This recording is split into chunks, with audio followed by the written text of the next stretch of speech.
Hoy estamos en la semana que va desde Rosh Chodesh Av hasta Tisha B'Av, los 9 días, Tishat Yamim. Y es costumbre el día de Tisha B'Av, el día 9 de Av, el día del gran ayuno, el día del duelo nacional, es costumbre de leer Kinot, o sea, lamentaciones, que son trozos literarios que escribieron los sabios de diferentes generaciones, en las cuales se lamentan por ciertas penurias que le han ocurrido a Am Israel. Obviamente el texto no es solamente una lamentación. Estos textos no son solo lamentaciones, sino que también son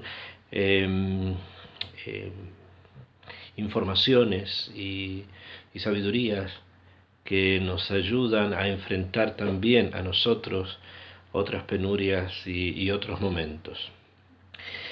Además de eso, es costumbre en Tisha B'Av leer la Megilá de Ejá.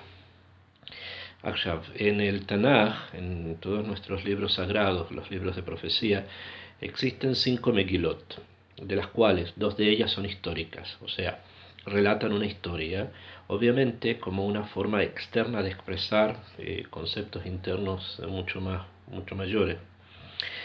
Son la Megilá de Ruth, que narra obviamente esta historia y que se lee en la fiesta de Shavuot, por la conexión que hay entre Ruth, la recepción de la Torá, y el que Am Israel haya recibido la Torá en Shavuot. Hay otra Megilá histórica que es la Megilá de Esther, que cuenta la historia de Esther, la salvación del pueblo judío en aquellos momentos, que se lee en la fiesta de Purim. Además existen otras 2 Megilot que no son históricas, sino que son más bien Divrei Jochma, o sea, palabras de sabiduría, como el caso de la Megilá de Kohelet, que se lee en Sukkot y que expresa pensamientos y profecías muy profundas del rey Shlomo, y también de él, el Shir HaShirim, que se lee en la fiesta de Pesach, que representa la relación que hay entre Am Israel y Hashem Yitbaraj, como si fuese la relación de un hombre con una mujer. Además de estas 4 Megilot, las 2 históricas y las 2 de Jochma, de relación, existe una quinta Megilá, que es la Megilá de Ejá. Suele ser denominada en castellano, traduciendo el latín que traduce el griego Trenoi. Trenoi es lamentaciones en griego, Trenoi en pronunciación de los áticos, y que trae las lamentaciones del profeta Yirmiyahu a través de 5 capítulos.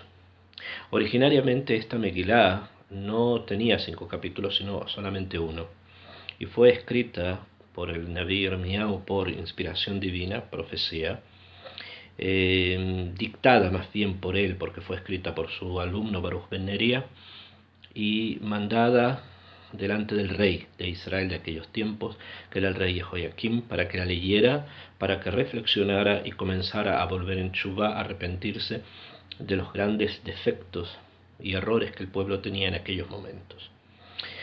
El rey, al escuchar la Megilá, escuchó cosas que no le agradaron y tomó un cuchillo, cortó el rollo y lo quemó. Esto fue un pecado profundo, no solamente por el hecho de destruir las palabras de Hashem, entre comillas, la palabra escrita de Hashem no se destruye, pero el mensaje escrito, por la imposibilidad que él tenía de poder entender lo que allí estaba dicho y lo que iba a ocurrir, y por este pecado tan grave de quemar el rollo fue castigado. ¿Cómo fue castigado? Después de esto, Akadosh Baruj Hu mandó nuevamente al profeta Yirmiyahu a escribir otra Megilá de Ejá, pero esta vez ya no de un solo capítulo, sino de 5 capítulos. O sea que las desgracias o las lamentaciones por las desgracias que podían haberse evitado, que estaban escritas en el primer capítulo, fueron a eso añadidos otros 4 capítulos más, con más desgracias y más lamentaciones. Siempre, obviamente, en el sentido de que todo aquello que es para mal puede ser corregido si el pueblo como comunidad logran elevarse espiritualmente a otro nivel. La Megilá de Ejá es una Megilá escrita, como dijimos, trayendo lamentaciones por la destrucción del primer templo y expresando los pecados que llevaron a esa destrucción. Sin embargo, no es solo eso. La Megilá es un código que guarda un secreto. También la forma en que la Megilá está escrita, la forma en que fue estructurada en hebreo, también es algo codificado. El primer capítulo de la Megilá está escrito en el Seder del misterio del Aleph Bet. Eso que quiere decir que el primer pasuk, el primer versículo comienza con Aleph, el segundo con Bet, y así 22 versículos, 22 letras de nuestro alfabeto. El segundo capítulo también lo mismo, primer versículo con Aleph, segundo con Bet y así.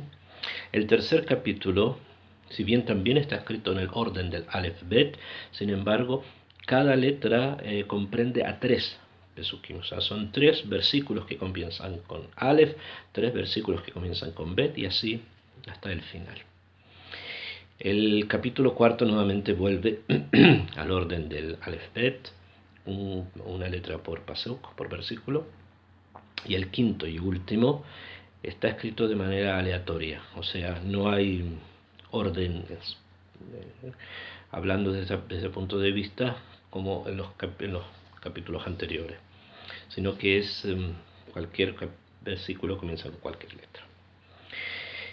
La Megilá de Ejá es una Megilá, como dije, introducida en aquellos puntos del quehacer de la vida de Am Israel, en los cuales más hondamente Am Israel se apartó del camino de Akadosh Baruj Hu, del Derech Hashem, e ingresó en otros derajim, en la parte oscura del mundo, en la parte más oscura de la fuerza. Y por lo tanto esta Megilá expresa, además de lamentaciones, expresa el sistema al cual ingresó Am Israel. O sea, el sod que conlleva esta Megilá, el misterio que trae, es que nos revela cómo funciona el lado oscuro de la fuerza, el lado oscuro del mundo. Y cómo Am Israel ingresa allí, y por supuesto, conociendo al enemigo, es más fácil poderlo vencer. Si bien la lectura de la Megilá es una lectura difícil desde varios puntos de vista, también desde el punto de vista del entendimiento simple literario, está escrito en un hebreo complejo y un hebreo que indica que hay bastante más detrás de las palabras, pero además los mensajes también son mensajes difíciles, mensajes que hay que saberlos entender, profundizar y elevarlos a otros niveles mayores de los que simplemente nosotros vemos acá. Hoy día vamos a introducirnos en un solo pasuk, el primer pasuk del primer perek, o sea, Aleph, que comienza con la letra Aleph, obviamente. Dice la Megilá así: Eicha yashba badad ha'ir rabati am, הייתה כאלמנה רבתי בגויים, שרתי במדינות הייתה למס. Dice la Megilá: ¿cómo se ha quedado solitaria la ciudad populosa? Se ha transformado en una viuda la ciudad importante. La ciudad gobernadora se ha transformado entre las naciones, se ha transformado en tributaria, o sea que tiene que entregar tributo. En este primer pasuk, está dividido en 3 partes. Cada una de estas partes contiene un concepto positivo de la ciudad de Jerusalén y dónde ha caído, dónde ahora está. Primero, las dos primeras ideas conllevan primero el concepto negativo. Dice que la ciudad se ha quedado solitaria. ¿Qué ciudad? Aquella que era populosa, que es el concepto positivo. Segundo mensaje, es como viuda, que es el concepto negativo, la ciudad que era importante. que es el concepto positivo. O sea, menciona primero dónde la ciudad llegó y de dónde viene, cuál es la parte baja, en dónde ha caído y desde dónde ha venido. Sin embargo, la tercera idea es un poco distinta, porque menciona primero la Ma'alá, la parte superior de la ciudad, que es Sarati Bamedinot, o sea, gobernadora entre las naciones. Esta ciudad, Haitanemas, se ha transformado en tributaria. Y nuestros sabios preguntan el por qué el orden no se ha mantenido como en las dos ideas anteriores de mencionar primero a dónde la ciudad cayó y de dónde la ciudad viene. O sea, cuál es la Ma'alá de la cual cae a la situación, al hecho actual. Y hay obviamente bastantes respuestas, sin embargo vamos a tomar una de ellas, que es el siguiente hecho. Esta Megilá, como todo el Tanaj, y como la idea principal de la Nebuá, es que se escribió Le Sha'atá y se escribió también Le Atit Lavo. O sea, cada uno de los libros del Tanaj, ya sea de los libros que narran historias, o que narran ideas, o que traen poesía, son Nebuá, o sea, son profecías que conllevan un mensaje para ese momento, pero dentro de ese mensaje está introducido un misterio, una profundidad para el futuro. Y también esta Megilá así lo trae. Entonces, acá los jajamim nos han dicho que los tres mensajes del primer pasuk, que la ciudad que se ha quedado solitaria, esta que era populosa, se refiere a la época del primer templo.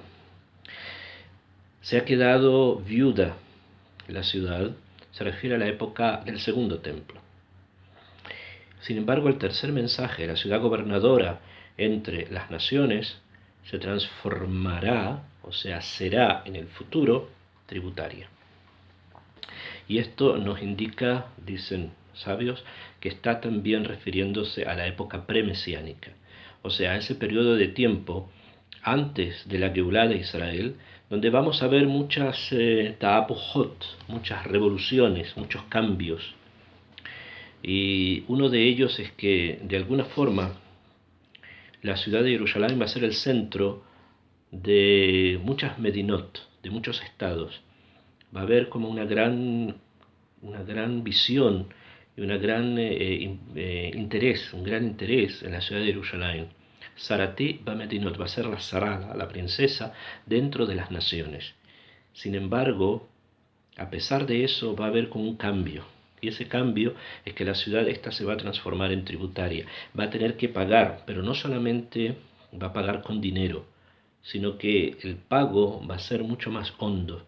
Un pago, un cambio, algo que nos va a llevar a tal vez una especie de enfrentamiento cultural, porque cuando se paga con nuestra cultura, cuando nosotros entregamos nuestra cultura a los otros estados, estamos siendo tributarios de ellos.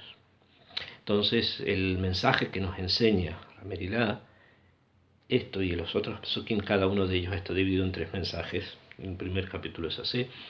Indican primer templo, segundo templo y la época premesiánica, donde vamos a ver también ciertos cambios que, a pesar que están descritos en la Megilá como cambios nefastos, podemos transformarlos en algo bueno. Y Be'ezrat Hashem, que estos tres mensajes del primer pasuk se transformen los tres, no solo el último, sino los tres, en algo positivo, que volvamos a ver otra vez a Jerusalén, Sion, todo Israel, en algo populoso, en algo importante, no como una viuda, sino como una mujer importante. Y finalmente que Jerusalén se mantenga Sarati Bamedinot, como una gobernadora entre todas las naciones. Shalom.